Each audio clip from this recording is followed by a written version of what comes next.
Hello, and welcome to One World, One Health, with the latest ideas to improve the health of our planet and its people. I'm Maggie Fox. All of us on planet Earth are facing problems such as pollution, climate change, and new and re-emerging infectious diseases, and they're all linked. This podcast is brought to you by the One Health Trust, with bite-sized insights into ways to help. Germs are everywhere, of course, and the world's become used to the sight of people washing their hands, wearing face masks, and disinfecting tabletops.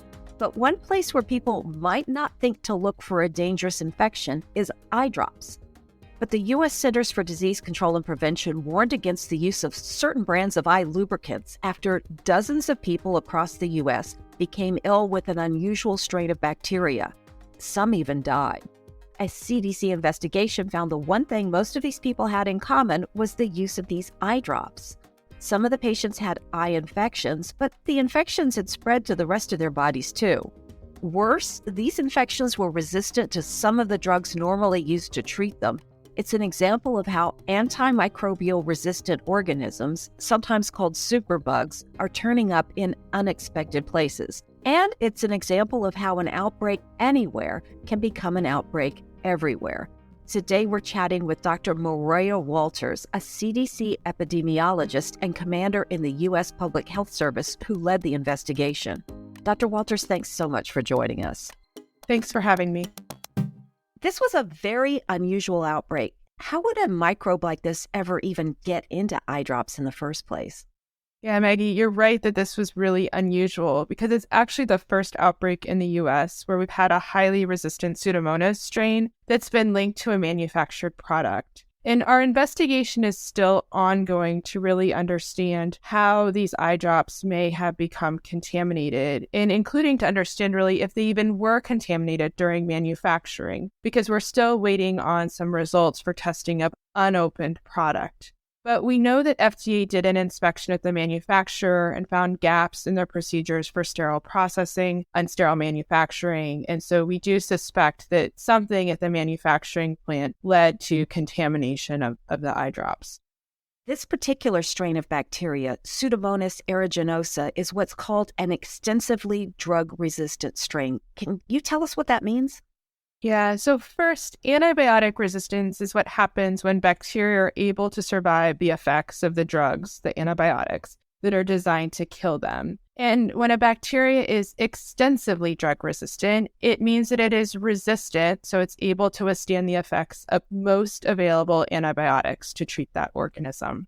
There's actually only one antibiotic that this strain was not resistant to, and that antibiotic is called cefiderocol. Cefiderocol is a new drug. It was actually first FDA approved in late 2019.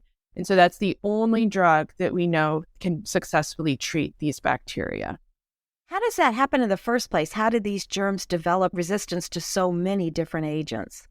So bacteria can accumulate these resistance mechanisms. So resistance mechanisms are genetic changes that enable bacteria to withstand the effects of antibiotics. And they can really accumulate those mechanisms over time, and they can pass that resistance on to their progeny, to the more bacteria when they divide.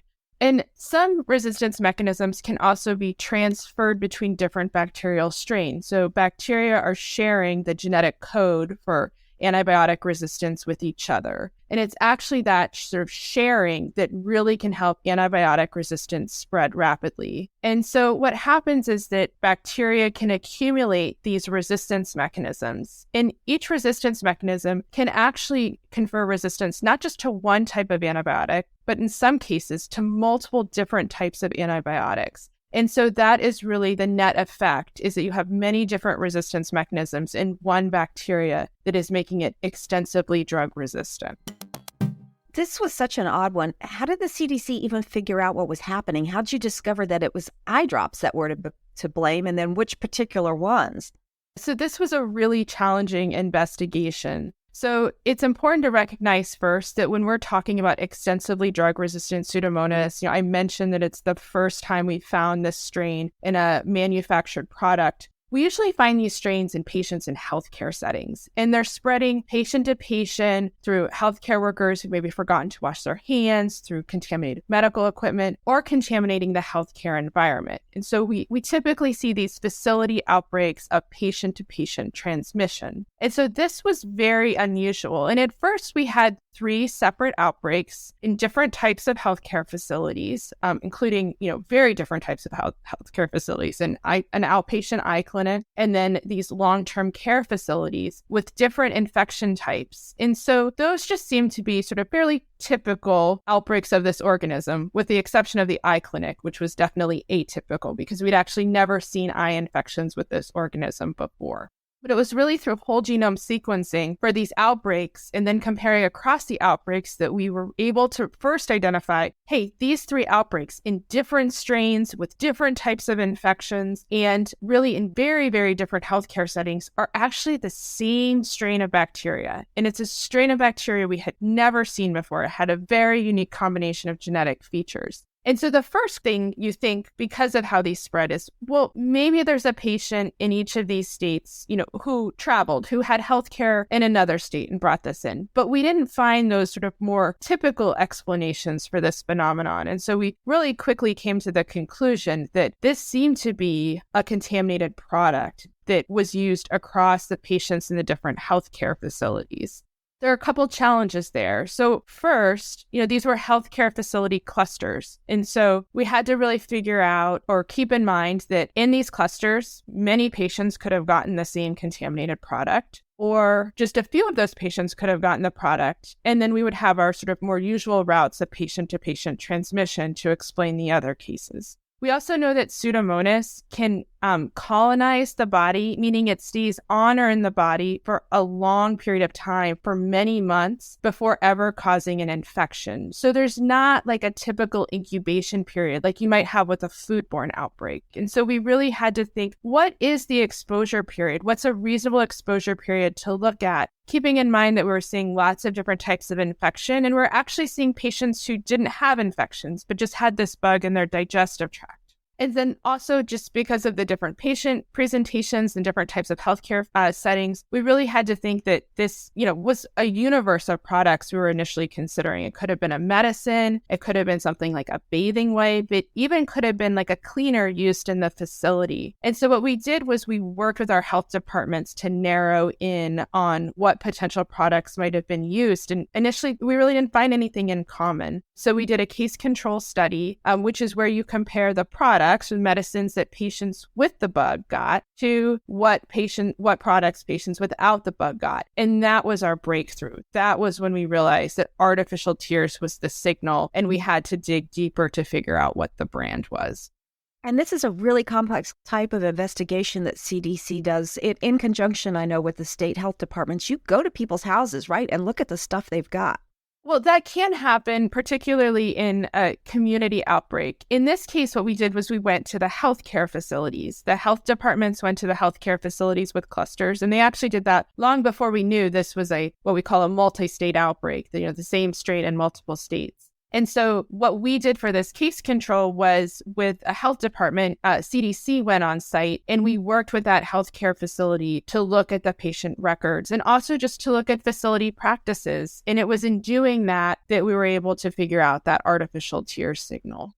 Because you must have at first suspected that the people were picking the germ up in the health facility, because that's normally where people are catching Pseudomonas. That is absolutely was one of the complicating factors in this outbreak, was who got this from the product and who got it just from patient-to-patient transmission. And so it was actually quite surprising that a case control study really worked for this. But we were cautiously optimistic in this healthcare facility where we did the case control, because their infection control practices were really quite good. And we knew that they were continuing to see cases of this resistant organism, but they weren't seeing cases of other sort of similar resistant organisms that maybe they had just a single case of that was introduced to the facility and then it didn't spread. And so that really gave us made us think that this was a good place to do that study. And ultimately that did pan out. Cases of Pseudomonas is actually not terribly uncommon, but I think this is an example of an infection people are not necessarily aware of. Why aren't people more aware of the risks of these kinds of infections, and especially Pseudomonas? So the Pseudomonas aeruginosa infections are common, especially when we're thinking about susceptible infections. And even for multi-drug resistant infections, we know that in 2017, CDC estimated that there were more than 32,000 multi-drug resistant Pseudomonas infections in hospitalized patients in the US. So, this is something that is, happening every day. But the difference here is that these particular strains, like what caused the outbreak, they have these really fairly unusual, currently unusual genetic markers in the United States, these resistance mechanisms that allow them to share their resistance with other bacteria. So we call these carbapenemases. And these carbapenemases are incredibly rare in the US. Among carbapenem-resistant Pseudomonas, so a kind of resistant Pseudomonas, only about 1 or 2% of US resistant Pseudomonas are going to harbor these carbapenemases. And so I think there's just not a high suspicion that when a resistant Pseudomonas is found, that it is going to have one of these carbapenemases. In the US, we see that carbapenemases and Pseudomonas are more common in other parts of the world. For these resistant organisms, we've always known that we're connected by travel, right? We always think of healthcare outside of the US as being a risk factor for acquiring unusual resistance. But I think what this really reinforces is that we're also connected by trade, and that resistance, perhaps in the environment or growing resistance rates outside of the US, don't just affect us because of travel, but they also can affect us through the products, through the global network of trade.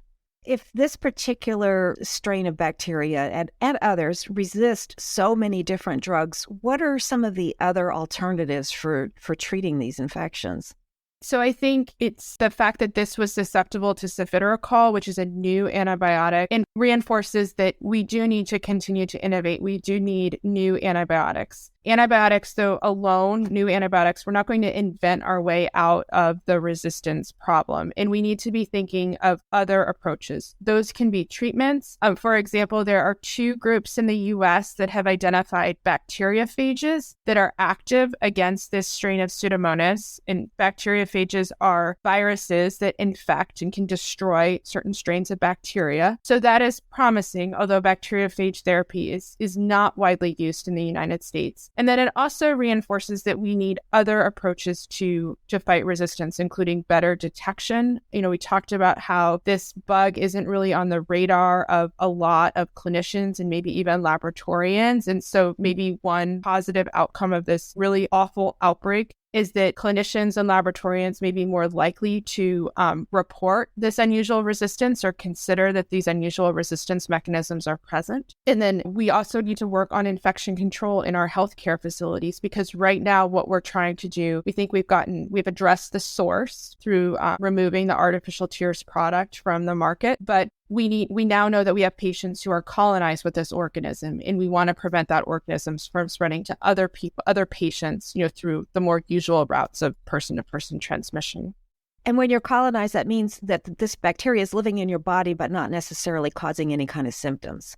That's exactly right. And the risks of colonization are sort of 2-part. One is that patients who are colonized with an organism are more likely to get an infection with that organism than someone who is not colonized. And then colonized patients really serve as a reservoir. They can transmit to other individuals. And so that's actually why in this outbreak, we saw that a number of patients actually didn't have an infection. We said that they were colonized. And what happens with these organisms is that they are so unusual in our country that when we identify even just a single case, because we know that that single clinical case is simply the tip of the iceberg potentially for the patients all have this organism because so many are colonized, that we do screening. CDC recommends screening, and we have our health departments that are able to implement that screening in collaboration with our public health laboratories. And so they actually go test patients in a facility where the organism has been identified. And it was really through those actions that we were able to detect many of the cases in this outbreak,